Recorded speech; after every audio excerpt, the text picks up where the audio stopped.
ang susunod na Vice Presidente ng Pilipinas at anak ng Marinduque, number 7 sa balota, Francis Kiko Pangilinan!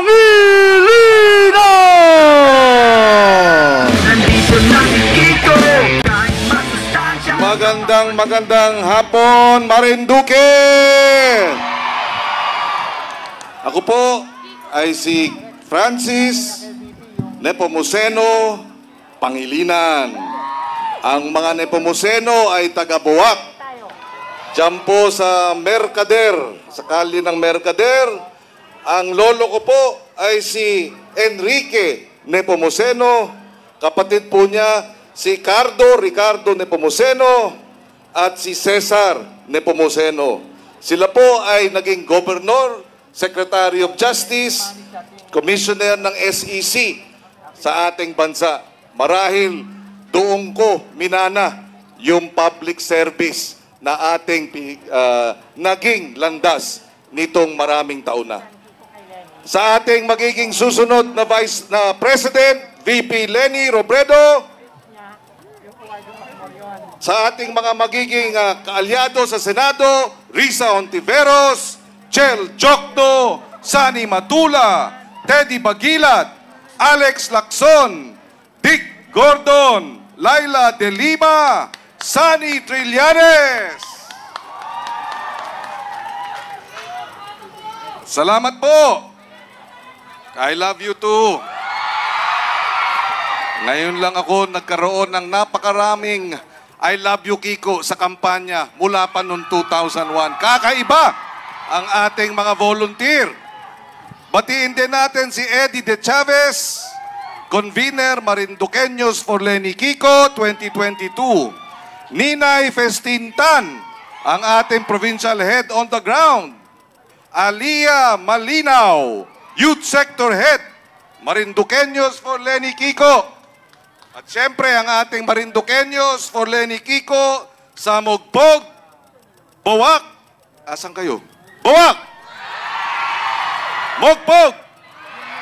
Torrijos! Gasan! Buena Vista! Santa Cruz! Ang Mansabang Farmers Association, Balogo Fishermen's Association, LGBTQIA+ for Leni Kiko, K-pop stands for Leni Kiko, first-time voters for Leni Kiko, Youth for Leni. At sa ating lahat, magandang hapon. Nung binabasa ko yung mga iba't ibang bayan dito sa Marinduque, naalala ko nung ako'y bumibisita pa rito nung kami grade school pa. Hanggang ngayon, nariyan pa rin yung tradisyon ng pagputong. Pinutungan ako noon, mga 40 years ago. 3 kaming magkakapatid narito. Kalachuchi. Yung dahon ng bulaklak na kalachuchi. Naalala ko ang Buena Vista. Di ba nandun yung hot springs. Naalala ko pa, naamoy ko pa yung bulok na itlog. Andyan yung Tres Marias, Sagasan, di ba? Yung mga isla. Yung Elephant Island. Ayan. At yung ancestral home ng mga Nepomuceno. Sa baba po, sa first floor, naroon po yung RCPI. Yun yung long distance. Papasok ka pa sa isang kahon para makatawag sa Maynila. At naalala ko, nagsiswimming pa kami dyan sa Buwak River. Pwede pa. Pwede pa nun. Yung problema na yan, kausap namin ang mga bishop, hahanapan natin ng solusyon, ang pag-ayos ng problema ng Marinduque River, itong Buwak River. At siyempre, napaka-importante rin, Mayo 9, huwag po nating kakalimutan, tayo ang pinakamakapangyarihan sa Mayo 9. Hindi po kaming mga politiko, kaming mga kandidato, kaming mga congressman, mayor, gobernador, hindi po politiko ang pinakamakapangyarihan sa araw ng halalan. Ang taong bayan, 65 million strong ang pinakamakapangyarihan. Kaya dapat natin tiyakin na gagamitin natin sa tama ang pagpili ng susunod. Hello, ayun. Ng susunod nating magiging Pangulo, Vice Pangulo, mga senador, kongresista, gobernador, congressman, etc. Tayo ang magpapasya. At dito sa Marinduque, napakahalaga na tiyakin natin na yung karapat-dapat ang manalo. Dahil mahirap na pag ang naluklok ay hindi yung karapat-dapat, lahat tayo buhay natin apektado. Kinabukasan natin, kinabukasan ng 110 milyong mga kababayan natin ang nakataya sa Mayo 9. Kaya kinakailangan maging mapanuri. Huwag po tayong magpapasya base sa fake news na lumalabas sa social media. Huwag tayong magpapasya base sa mga paninira na ginagawa ng ibang mga kandidato ngayong halalan na ito. Doon lang tayo sa totoo. At kinakailangan natin ipaabot sa mas marami pa nating mga kababayan na hindi pa tiyak kung sino ang pipiliin. Ipaabot natin sa kanila ang katotohanan. Pwede ba yon dito sa Marinduque? Dito sa Buwak? Pwede ba yon? Kakatok tayo sa mga bahay-bahay. Kakausapin natin ang mahinahon. Ipapaabot natin sa kanila ang katotohanan.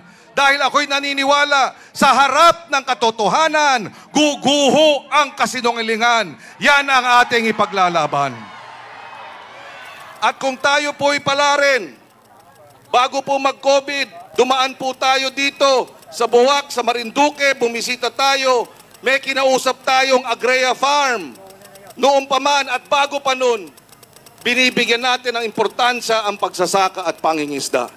Dito sa Marinduque, marami pa tayong mangingisda, marami pa rin magsasaka, nakapos, baon sa utang, hindi makahuli ng maayos, hindi makaani ng maayos dahil kulang pa ang suporta ng gobyerno. Pag tayo ay palarin, tututukan natin ang problema ng mataas na presyo ng pagkain, ang problema ng gutom, ang problema ng kapos at hindi nabibigyan ng suporta na magsasaka at mangingisda. 10 taon na mahigit natin ginagawa ito. Hindi lamang tuwing eleksyon, hindi lamang bumabalik sa inyo dahil halalan, pero meron na po tayong mga resibo. Isa na riyan, kanina pinag-uusapan sa Provincial Capitol, yung batas na Sagip-Saka, Republic Act 11321. Ito po, binibili na ng pamalang lokal, ng pamalang pambansa, ang produkto ng ating mga magsasaka at mangingisda sa tamang presyo. Wala ng public bidding. Pinangako natin ito sa inyo. Maraming salamat. Nakakapagod itong kampanya pero pag naririnig natin ang inyong boses, ang inyong sigaw, ang inyong energy, tanggal pagod ang ating nararamdaman. Maraming salamat sa suporta ninyo. Ito ang sinasabi ni Vice President Leni na resibo. Hindi lamang tuwing eleksyon, hindi lamang nangangako, itinutupad ang pangako. Hindi lamang puro ngawa, kung hindi lamang salita, kung hindi may maliwanag na gawa. At ngayon, pinibili na ng pamalang lokal dito sa Marinduque ang produkto ng ating mga magsasaka at mangingisda sa tamang presyo, hindi binabarat. Tataas na ang kita ng ating magsasaka at mangingisda. Magkakaroon na ng mas magandang lokal na ekonomiya dahil dito. At siyempre, pag maengganyo pa ang ating magsasaka at mangingisda, sila'y magtatanim pa ng mas marami. Sila'y makakahuli pa ng mas marami. Dadami na ang supply ng pagkain sa merkado, bababa na ang presyo ng pagkain, mawawala na ang matinding gutom dahil lahat tayo abot kamay na ang masustansyang pagkain. Hello, pagkain! Hindi lamang salita, kung hindi may resibo. At 3 beses po ako tumakbong bilang senador. Mula pa noong 2001, 3 beses din po nyo akong hinalal.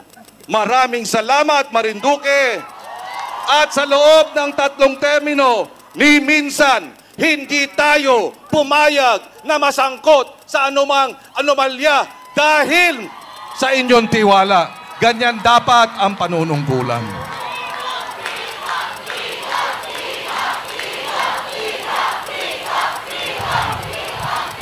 Dito sa Marinduque, nung tinamaan po kayo ng Typhoon Rolly, hindi po ako ipal, pero nagpadala po tayo ng tulong at suporta at kinors through natin kay Governor Presby. Si Governor Presby, matagal ko ng katrabaho nung justice pa siya.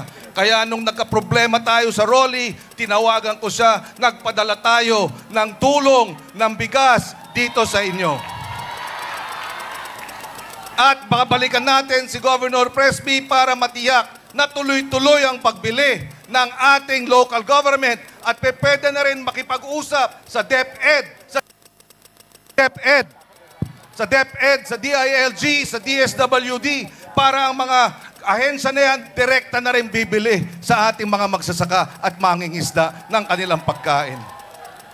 Provincial jail, provincial hospital, regional hospital, lahat yan bumibili. Gobyerno yan, bumibili ng pagkain yan. Dapat sa magsasaka at mangingisda na para gumanda ang kanilang kalidad ng buhay. Hindi ka na po papahabain pa. Kanina hinahanap si Sharon. Ay, nasa Maynila po at dahil siya po ay patuloy pa rin na nagtatrabaho para sa ang probinsyano, pinapanood ba niyo yun? At sabi nga kanina, narinig ko, gwapo pala si Kiko. Ano ibig sabihin? Siguro naman pagka taga Marinduque, gwapo. Ang problema, marami pang hindi nakakakita sa akin, iba ang turing sa akin dahil hindi pa ako nakikita sa personal. Gwapo pala sa personal si Kiko. Kaya naman pala patay na pa rin si Sharon after 26 years. Sa August tuloy, April 28, 26 years na kami. Oh, di ba? Hinahanap si Donnie. Kaya naman pala may pinagmanahan na gwapo si Donnie. Pero ang huli kong pakiusap sa inyo, wag naman po ninyo akong iboboto dahil gwapo pala ako sa personal. Pag uwi nyo sa inyo mga bahay-bahay, sabihin at ikwento sa ating mga kababayan, nakita nyo si Kiko, gwapo naman pala si Kiko. Pero iboboto natin, hindi dahil gwapo siya sa personal. Kung hindi, gwapo at maganda ang kanilang hangarin ni Lenny Kiko. Pwede ba yun? Dahil gwapo at maganda ang track record. Walang bahid ng katiwalian. Serbisyong tapat at totoo. Marinduqueños, gobyernong tapat. Hello, pagkain. Maraming salamat mga kabayan. Mabuhay ang Marinduque. Magandang hapon sa kanilang lahat. Maraming salamat.